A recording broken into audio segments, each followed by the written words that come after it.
Relação com o pai. Ele é um devedor encostado, enquanto minha mãe passa o dia trabalhando.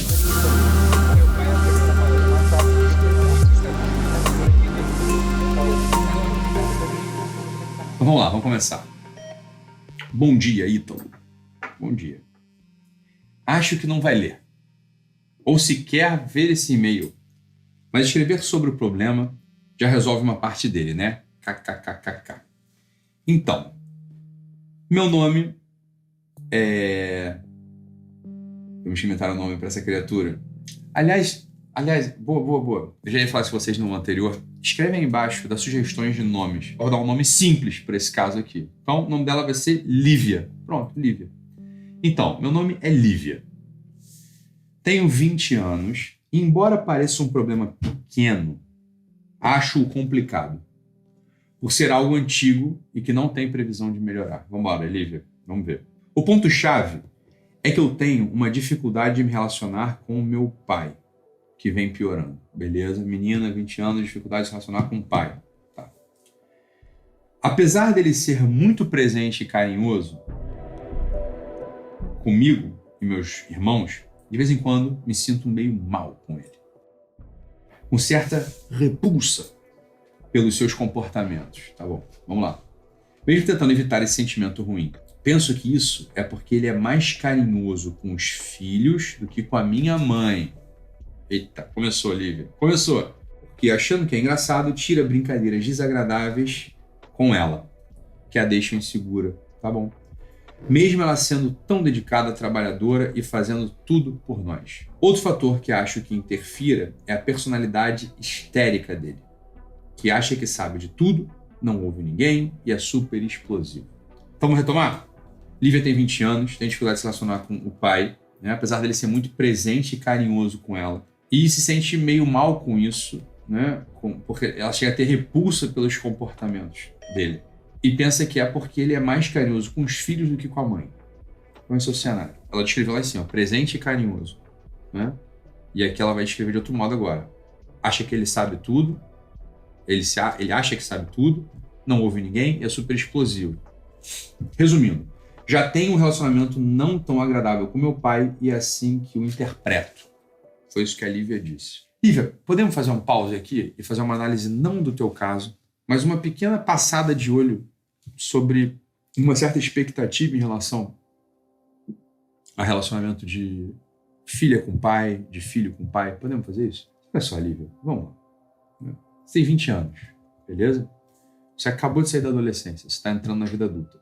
Existe uma certa expectativa implícita, pelo menos no nosso meio, de que a relação de pai e filho, ou de pai e filha, seja uma relação quase que de amizade, volto a repetir. Né? Meu pai é meu amigo, minha mãe é minha amiga. Posso contar com meu pai, posso contar com minha mãe. Isso acaba distorcendo um pouco a relação própria. Por quê? Vamos lá comigo, Lívia. O que define amizade? Não é o que define, mas vamos lá. Isso não é o que define, mas o que define amizade é querer as mesmas coisas e rejeitar as mesmas coisas. Isso é o que define amizade, tá? Mas o que caracteriza esse tipo específico de amizade, que é o que, enfim, se entende como amizade hoje, né? Que é amizade com uma pessoa igual a você. Olha, sou amigo, eu tenho vários amigos de idades diferentes, né? Claro, mas de posições mais ou menos semelhantes, posições na vida meio semelhantes, né? Então vamos lá, o que eu quero dizer com isso? A função de um rei no reino é muito diferente da função de um súdito. É ou não é? A relação que um rei estabelece com os seus súditos, ela não é propriamente uma relação de amizade. Por quê? Porque o rei ele tem uma certa responsabilidade com esses mesmos súditos, que os súditos não têm com o rei. E esse que é o ponto dele. Esse é o ponto. Olha, a relação de responsabilidade que os seus pais, ou que os pais têm com os filhos, não é a mesma relação de responsabilidade que os filhos têm com os pais. Logo, uma relação de pai com filho nunca pode ser simétrica. A relação é sempre assimétrica. Você tem 20 anos. Vamos lá. Deixa eu ser bem claro contigo, Lívia. O que você já deu para os teus pais até hoje? Assim? Fora trabalho.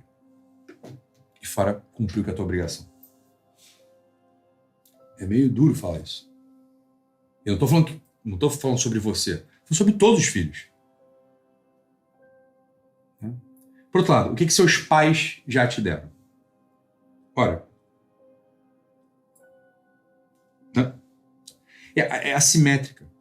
A responsabilidade é assimétrica. Logo, a instalação de um para com o outro na realidade, na relação, não tem como ser igual. Por isso não se pode dizer que pais e filhos são amigos. Eles podem se amar, se respeitar, se ajudar, estar presentes um para o outro. Pronto, tudo isso. Que também está presente numa amizade. Mas a amizade, como a gente conhece a amizade com nossos colegas, né, com as pessoas iguais, entre aspas, da gente, elas se dão numa relação horizontal. A relação de pai e filho, ela nunca é horizontal, ou, atenção, não deveria ser. Mas, como existe uma propaganda no nosso tempo, de que pais devem ser amigos dos filhos, existe um movimento duplo. Os pais descem e já não se instalam diante dos filhos com a responsabilidade e a autoridade que lhes é devida e exigida, o que seria um ato de justiça para com as crianças. Hein? Exemplo. Imagina, estou em Portugal, vocês já sabem, né? Estou em Portugal, ainda estou em Portugal. Imagina que se de repente Samia e eu, minha esposa e eu, decidíssemos nos mudar para Portugal. Sei lá, imagina que a gente entendeu. Caramba, aqui é melhor. Sei lá, vai ser bom pra gente. Eu sei que uma parte de vocês vai achar o seguinte, mas o que seus filhos acham disso? Você já tem os filhos ali com 10, 12 anos? O que eles acham disso? Vocês não perguntariam para os seus filhos o que eles acham disso? Qual que é a resposta que você acha uma resposta de pais maduros e que sabem o que estão fazendo educativamente com as crianças? Olha, vamos lá. Um moleque de 10 anos, atenção. Quais são os critérios que ele tem para tomar uma decisão que implica na vida de outras 11 pessoas ao redor dele? Além de critérios, quais são os meios de ação que ele tem para garantir aquela decisão tomada anteriormente? Dito de outro modo, a opinião de uma criança de 10 anos, olha, ela não deveria nem ser considerada. Não porque eu não considero meu filho, mas muito pelo contrário, porque eu o estimo de tal modo que eu não vou jogar sobre ele uma responsabilidade que ele não é capaz de arcar. Olha, o que é responsabilidade?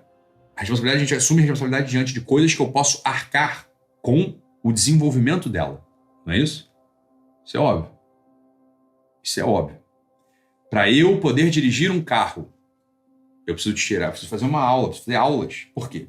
Porque quando eu ganho a carta de direção, a carteira de motorista, eu tenho uma responsabilidade agora. E eu tenho que ter os meios de levar adiante essa responsabilidade. Eu tenho que ser capaz de guiar um carro sem botar em risco os demais. Pelo menos. Não é isso? Eu não posso dar o direito de dirigir para alguém que não tem como arcar com a responsabilidade de ser um motorista.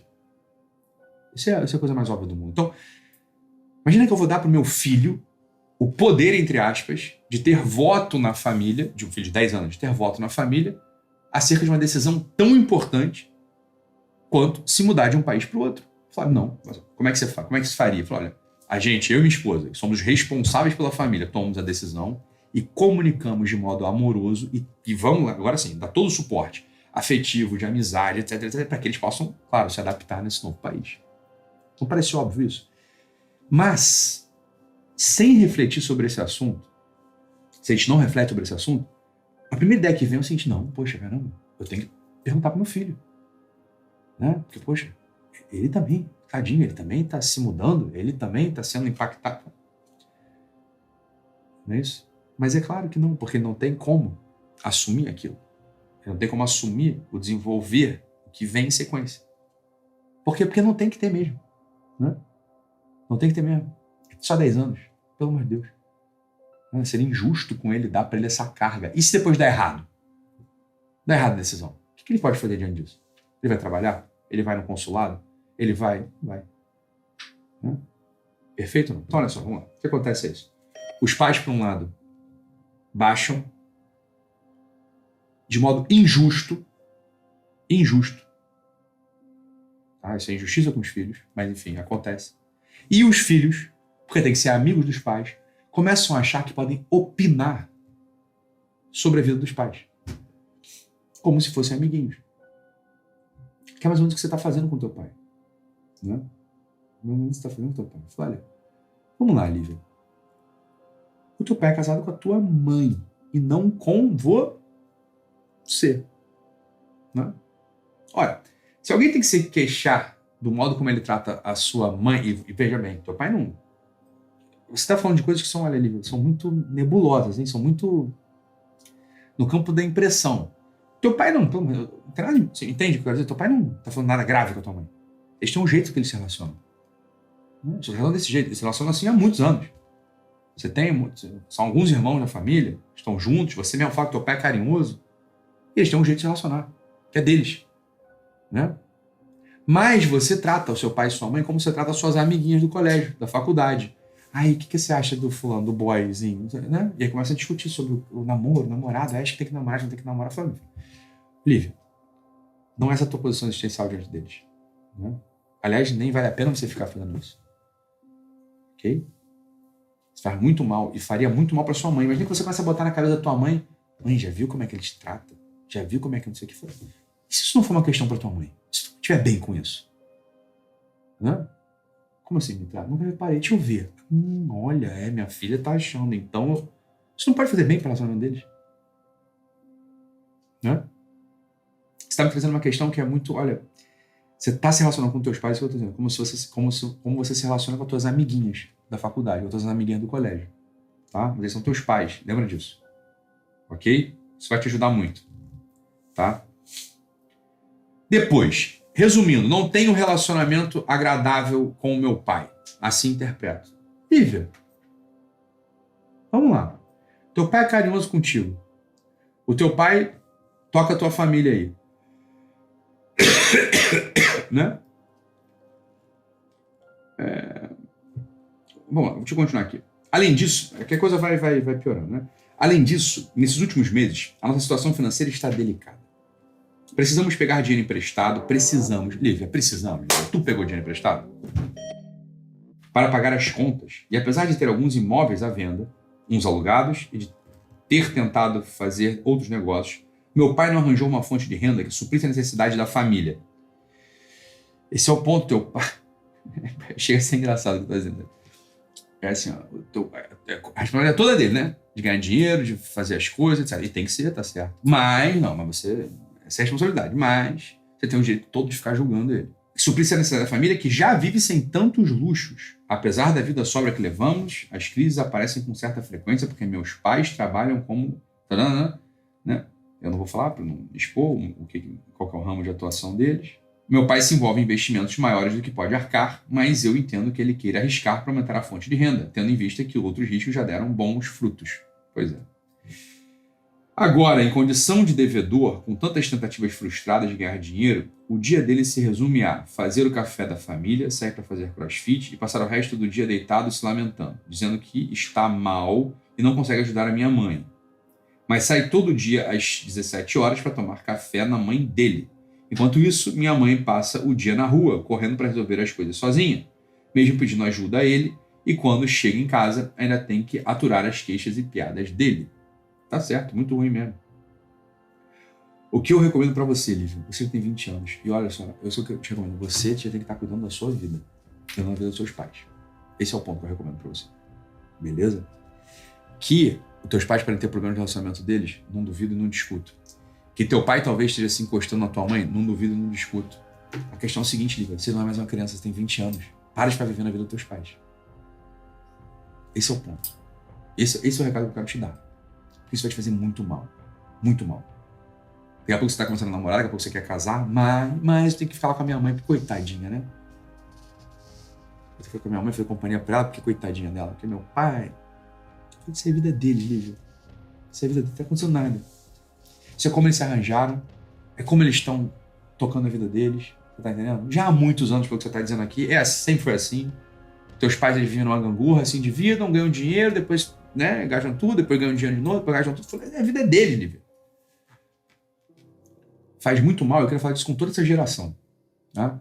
Uma geração que, como eu dizia no início, uma geração que meio que confundiu os papéis. Acham que são amigos dos pais, amiguinhos. Né? E tem o dever de dar conselhos e ver e meter o dedo. Eu falei, olha só, Lívia, é o seguinte, você vive com teus pais, até mais ou menos essa idade aí que você tem, depois você sai de casa e toca a tua vida, Lívia. Para de ver a vida deles. Isso vai fazer mal para todo mundo envolvido. Eu entendo que você tem uma boa motivação, mas não sei se você também tem consciência de que você não vai resolver nada. Não vai resolver coisa nenhuma.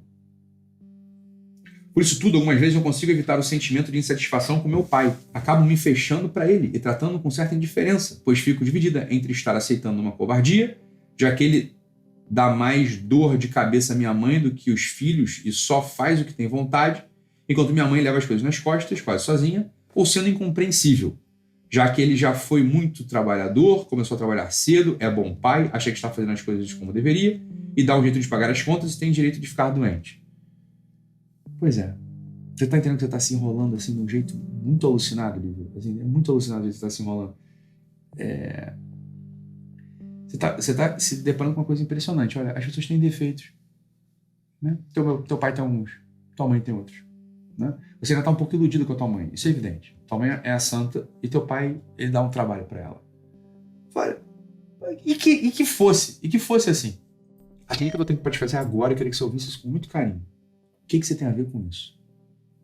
O que você tem a ver com isso? Tua mãe não tem uma posição de risco. Teu pai também não. A tua mãe não é violentada. Teu pai também não. A tua mãe sequer tá se queixando muito ou quer se separar. O teu pai também não. Você entende que é você que é a pessoa que tá promovendo um olhar de discórdia, de crítica né? Olha isso, que loucura. Isso é, portanto, devo continuar rezando a Deus para que meu pai mude e aconselhando. Aconselhar seu pai, Lívia. Para pedir o teu conselho, garoto. Você tem 20 anos. Teu pai construiu tua família, construiu tudo, construiu um monte de coisa que ele já fez aí que você botou aqui no e-mail. Tem um casamento sólido com a tua mãe. Eu recomendo que você olhe para os teus pais e aprenda com eles. Porque eles estão conseguindo tocar um casamento de modo saudável, mesmo tendo diferenças entre si. Coisa que você, por imaturidade, é que não existe. Então, para o casamento ir bem, os dois têm que ser perfeitos e tem que, né? Vida real, Lívia. Qual é? Né? Vida real, Lívia. Então, o que eu aconselho para você? Para de apurrinhar teu pai mentalmente e para de apurrinhá-lo e olha para o casamento dos teus pais e aprende deles, que estão tocando, volta a falar, estão tocando um casamento com as diferenças e com certa dificuldade bem há anos. Né? E outra coisa, você põe aqui do jeito que me soa muito ruim. Ou me dedico, né, faço isso, aconselho, ou me dedico unicamente a rezar para que eu o aceite e ame como ele é, como se ele fosse um saco de merda. Do jeito que você fala, teu pai é muito ruim. Não, eu tenho que aceitar como ele é, este saco de merda. Teu pai não é isso. Teu pai criou vocês. Né? Vocês são 3 filhos aí, 4, sei lá, tá aqui escrito. Que não dão trabalho pra família. Teu pai tá casado, volta a falar. Vocês têm os luxos de vocês, vocês têm a vida de vocês. Qual é? Hein? Por favor. Ó, baixa o tom com teu pai, vai te fazer muito bem. Aprende a olhar pra ele com amor. Não precisa ser derretido. Ai, sua filhinha do papai, deitado no colinho dele. Não é disso. Mas olha, você mete dentro da vida dele, vai te fazer muito bem. Muito, muito, muito, muito bem, hein?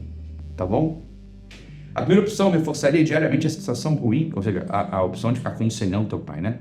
A primeira opção, reforçaria diariamente a sensação ruim ao lembrar da postura dele. E ao bater de frente, estaria desmoralizando por ferir sua autoridade de pai. Mas a esperança de conseguir alguma mudança pela insistência é a única forma possível de reverter. A segunda opção seria como fechar os olhos para uma situação que interpreto como injusta com a minha mãe, além de continuar com o problema não resolvido. Você está percebendo assim, a confusão que você faz dentro desse cenário. Não está acontecendo nada em relação aos teus pais. Criaram bons filhos, tem a vida deles, ninguém está reclamando, ninguém está querendo sair de casa, ninguém está se agredindo. E é isso. Beleza? Reclamaçãozinha aqui, reclamaçãozinha ali, um pouco de incômodo aqui, isso vai cada vida. Ok? O normal é que a gente consiga, inclusive, melhorar isso e não ter mais isso. Mas na vida de 90% das pessoas que vivem bem, isso faz parte da vida deles, inclusive. Tá bom? Então, fica com Deus, um abraço e até a próxima. Tchau, tchau.